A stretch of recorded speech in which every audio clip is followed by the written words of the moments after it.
Hi guys, मैं कुशल हूँ Eicher Bhopal से। और आज हम वीक 3 शुरू करने वाले हैं अपने सिग्नल्स एंड सिस्टम्स कोर्स का। तो आज मॉड्यूल 3.1 में हम सीखेंगे कि फ्रीक्वेंसी डोमेन रिप्रेजेंटेशन क्या होता है।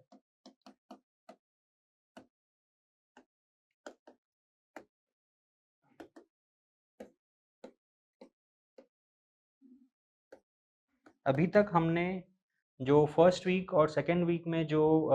वीडियोस आपको दिखाए हैं उसमें हमने सिग्नल के टाइम डोमेन प्रॉपर्टीज़ के बारे में आपको बताया है। लेकिन जो सिग्नल्स एंड सिस्टम्स कोर्स है, जो सिग्नल प्रोसेसिंग हम करते हैं,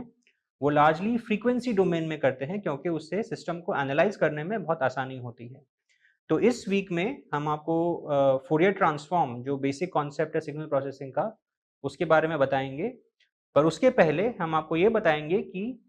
एक टाइम डोमेन सिग्नल को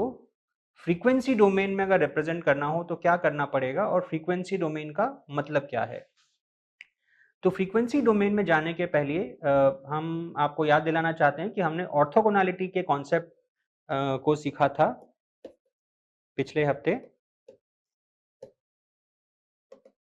तो ऑर्थोगोनैलिटी का कॉन्सेप्ट आप अगर याद करें, उसमें था कि हमारे पास अगर एक सेट ऑफ फंक्शंस है F I, where I goes from 1 2 3 4 and so on. तो ये जो फंक्शंस हैं, अगर इनका हम एक इनर प्रोडक्ट डिफाइन करते हैं इस तरीके से, F I comma F J is defined as integral A to B F of X, F I of X, F J of X D X. So अगर ये इक्वल होता है delta I J, where delta I J is a Kronecker delta function which is equal to 0 for all I not equal to j and 1 for all I equal to j। तो अगर हमारा function कुछ इस तरीके से defined है तो हम उसे ऑर्थो नॉर्मल फंक्शन बोलते हैं। तो यहाँ पे ये कॉन्सेप्ट बहुत इंपॉर्टेंट है फंक्शंस के लिए। क्यों इंपॉर्टेंट है? जैसा कि हमने आपको बताया था कि हम अगर एक वेक्टर स्पेस लें, एक 2D वेक्टर स्पेस लें जिसमें ये एक्स एक्सिस है और ये वाई एक्सिस है, तो अगर हम कोई और आर्बिट्ररी आर वेक्टर अगर हम ड्रॉ करते हैं तो इस आर वेक्टर को रिप्रेजेंट करने के लिए हम इस वेक्टर का प्रोजेक्शन निकालते हैं एक्स एक्सिस और वाई एक्सिस पे। तो सपोज ये हो गया आपका आर एक्स, और जो इसका वाई एक्सिस पे प्रोजेक्शन है वो हो गया सपोज आर वाई। तो इस आर वेक्टर को हम लिख सकते हैं R X X hat plus R Y Y hat. यानी कि आपका अगर जो वेक्टर स्पेस है उसमें आपको अगर बेसिस फंक्शंस पता है, यहाँ पे एक्स एक्सिस और वाई एक्सिस इस वेक्टर स्पेस के बेसिस फंक्शंस कहलाते हैं। तो आपको अगर अपने वेक्टर स्पेस के बेसिस फंक्शंस के बारे में अगर पता है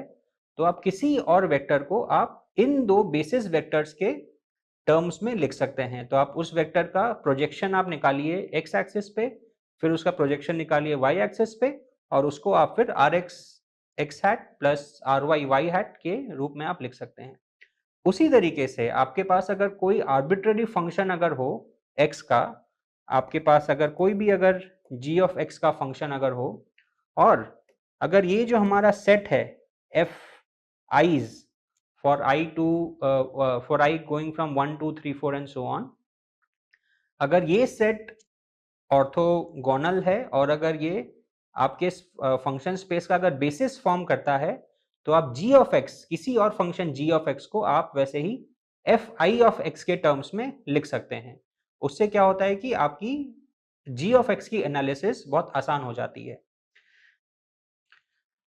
तो अब सिग्नल प्रोसेसिंग में हम किस तरह के बेसिस फंक्शन यूज करते हैं? वैसे तो सिग्नल प्रोसेसिंग में भी कई तरह के बेसिस फंक्शंस यूज होते हैं, लेकिन इस कोर्स में हम फोकस करेंगे फेजर्स के ऊपर में, which are written as e power j omega t, जिसको हम कॉस और साइन के टर्म्स में भी लिख सकते हैं। So this is cos of omega t plus j sine of omega t, where j is equal to square root of -1। ये प्योरली इमेजिनरी नंबर है। तो अब ये फंक्शंस ऑर्थोगोनल है कि नहीं ये हमने देखा था, but just to remind you, अगर हम लिखते हैं from let's say 0 to 2 pi by omega e power j omega t और e power 2j omega t dt, अगर हम ये इंटीग्रेशन करते हैं तो हम ये देख सकते हैं कि जो दोनों टर्म्स हैं यहाँ पे e power j omega t और e power 2j omega t दोनों ही 2 पाई बाई ओमेगा से पीरियोडिक हैं। तो अगर हम इसको अगर हम कैलकुलेट करें इस इंटीग्रल को, सो ये हो जाएगा 0 to 2 pi by omega e power 3j omega t dt, और आप इसको अगर इंटीग्रेट करें तो ये हो जाएगा 0। This is very simple calculation.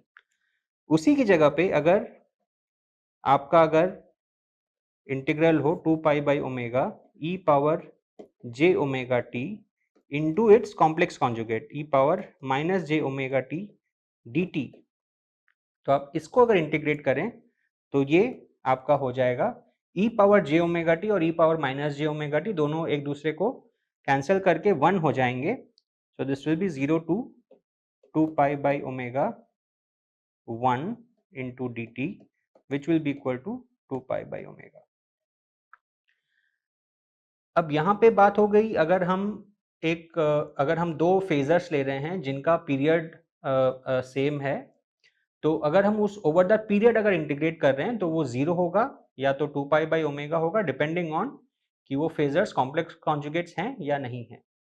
इसकी जगह पे अगर हम कोई आर्बिट्ररी फेजर्स अगर लेते हैं e power j omega 1t और e power let's say minus j omega 2t dt, तो अब यहाँ पे हमें पीरियड लेना पड़ेगा जिस पीरियड पे दोनों की पीरियोडिक हो, अदरवाइज इस ऑर्थोगोनल फंक्शन का चेक करना पॉसिबल नहीं है। तो इस केस में क्योंकि ओमेगा 1 और ओमेगा 2 आर्बिट्ररी हैं, यानी कि दोनों का जो रेशियो है वो जरूरी नहीं है कि रैशनल नंबर हो। अगर ओमेगा 1 और ओमेगा 2 का रेशियो अगर एक रैशनल नंबर है तो आप इसका एक कॉमन पीरियड निकाल सकते हैं, लेकिन अगर ये रेशियो अगर रैशनल नहीं है तो इनका कोई फाइनाइट कॉमन पीरियड नहीं होगा। उस केस में आपको इसे माइनस इन्फिनिटी से प्लस इन्फिनिटी तक इंटीग्रेट करना पड़ेगा, क्योंकि ये इस रेंज के ऊपर तो डेफिनेटली पीरियोडिक है क्योंकि ये पूरा टाइम एक्सिस है। तो अब इस रेंज के ऊपर में ये इंटीग्रल का वैल्यू क्या होगा ये अब हमें कैलकुलेट करना है। तो अब अगर हम फिर इस फेजर्स को अगर कंबाइन करें तो ये हो जाता है minus infinity to infinity e power j omega 1 minus omega 2 t dt। अब ये जो इंटीग्रल है, अगर हमारा ओमेगा 1 और ओमेगा 2 अगर डिफरेंट है तो फिर ये फिर से एक फेजर है which is a combination of cos and sine, और कॉस और साइन का जो इंटीग्रल होता है वो ओवर देयर पीरियड इज 0। तो आप अगर उसे अगर ज्यादा लंबे टाइम के लिए इंटीग्रेट करेंगे, अगर हम सारे पीरियड्स को अगर टेक केयर में कर रहे हैं तो फिर से इसका इंटीग्रल जो है वो 0 होगा, यानी कि this will be equal to 0 if omega 1 is not equal to omega 2। लेकिन अगर ओमेगा 1 और ओमेगा 2 अगर इक्वल हो जाते हैं तब ये इंटीग्रल कैसे होगा। अब यहाँ पे आप देख सकते हैं कि अगर ओमेगा 1 और ओमेगा 2 इक्वल हैं तो तो ये जो फेजर है e power j into omega 1 minus omega 2 into t, this will become 1, और 1 का integration from minus infinity to infinity will be infinity. तो इसको हम लिख सकते हैं एक डिराक डेल्टा फंक्शन यूज करके, जो हमने आपको फर्स्ट वीक ऑफ इस कोर्स में बताया था। तो इसको अगर हमारा ओमेगा 1 माइनस ओमेगा 2 अगर 0 है, यानी कि ओमेगा 1 और ओमेगा 2 अगर इक्वल है, तो हम इसे अगर 0 से 2 पाई अगर इंटीग्रेट करते हैं तो वो उसका इंटीग्रल होगा 2 पाई। तो अगर हम माइनस इन्फिनिटी से प्लस इन्फिनिटी तक इंटीग्रेट कर रहे हैं तो इसका इंटीग्रल हम लिखेंगे 2 pi delta of omega 1 minus omega 2। This is if omega 1 is equal to omega 2। अब आप ये देख सकते हैं कि इस फंक्शन में जो पिछला वाला केस है वो ऑलरेडी इनकॉर्पोरेटेड है, क्योंकि अगर ओमेगा 1 और ओमेगा 2 अगर डिफरेंट है तो डेल्टा फंक्शन की वैल्यू जो है वो 0 हो जाती है। तो यहाँ पे हम ये जो ऊपर वाला पोर्शन है इसको हम मिटा सकते हैं और हमारा आंसर सिर्फ इतना हो जाएगा that this is equal to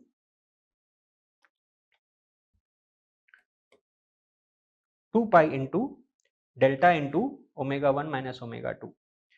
तो अब हम यहाँ पे देख सकते हैं कि ये जो दो फेजर्स होते हैं विथ आर्बिट्ररी फ्रीक्वेंसीज, ये भी एक दूसरे के साथ में ऑर्थोगोनल होते हैं।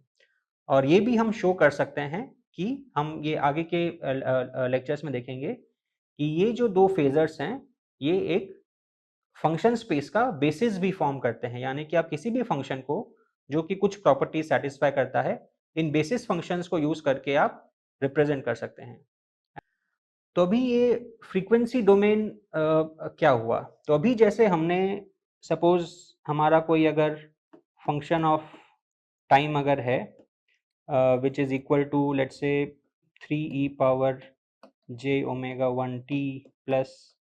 4e power j omega 2t plus let's say 5e power j omega 3t। तो ये जो सिग्नल है इसमें अभी 3 फेजर के कंपोनेंट्स हैं, तो इसमें 3 फ्रीक्वेंसी कंपोनेंट्स हैं। So this f of t has 3 frequency components. तो इस सिग्नल को इस तरीके से लिखने के बजाय, टाइम डोमेन में लिखने के बजाय, हम इसे फ्रीक्वेंसी डोमेन में भी लिख सकते हैं कि जो इस सिग्नल का जो फ्रीक्वेंसी कंपोनेंट है वो ओमेगा 1 पे 3 है, ओमेगा 2 पे 4 है और ओमेगा 3 पे 5 है। तो वी कैन से दैट हम अगर एक ग्राफ बनाएं ओमेगा एक्सेस पे और एक दूसरा एक फंक्शन बनाएं एफ ऑफ ओमेगा, कुछ आर्बिट्ररी फंक्शन हम बना रहे हैं, तो वहां पे हम ये कह सकते हैं कि जो ओमेगा 1, ओमेगा 2 और ओमेगा 3 है, मैं ये आर्बिट्ररीली चूज कर रहा हूं, तो वहां पे हम बोल सकते हैं कि इसका मैग्नीट्यूड 3, 4 और 5 है। तो ये एक अलग टाइप का रिप्रेजेंटेशन है जहां पे हम सिग्नल को टाइम डोमेन में रिप्रेजेंट करने के बजाय फ्रीक्वेंसी डोमेन में रिप्रेजेंट कर रहे हैं। यानी कि हम क्या कह रहे हैं कि जो हमारे फेजर्स हैं e power j omega t वो फंक्शन स्पेस का बेसिस फॉर्म करते हैं, यानी कि हम किसी भी सिग्नल को उन फेजर्स के टर्म्स में लिख सकते हैं और हम उनका जो कंपोनेंट है उसे भी हम एक्सट्रैक्ट कर सकते हैं कि एक गिवन f of t में किस फ्रीक्वेंसी का कितना मैग्नीट्यूड है या कितना इंपॉर्टेंट है उसका कंपोनेंट, वो हम एक सिंपल मैथमेटिकल फॉर्मूला यूज करके एक्सट्रैक्ट कर सकते हैं, जो कि हम अगले मॉड्यूल में सीखेंगे। बट अभी के लिए जो सबसे इंपॉर्टेंट कॉन्सेप्ट है समझना कि कोई भी टाइम डोमेन सिग्नल जो कि कुछ बेसिक प्रॉपर्टी सेटिस्फाई करता है उसे हम फ्रीक्वेंसी डोमेन में रिप्रेजेंट कर सकते हैं, और उस रिप्रेजेंटेशन का मतलब क्या है कि उस गिवन सिग्नल में किस फेजर का मैग्नीट्यूड कितना है उसे हम एक्सट्रैक्ट कर रहे हैं। यहाँ पे आपके सामने एक बहुत सिंपल एग्जांपल है जो कि एक सम ऑफ 3 डिफरेंट फेजर्स है, लेकिन आप यही काम बहुत और कॉम्प्लिकेटेड सिग्नल्स के लिए भी कर सकते हैं by using a very simple formula, जो कि हम अगले मॉड्यूल में देखेंगे। Thank you.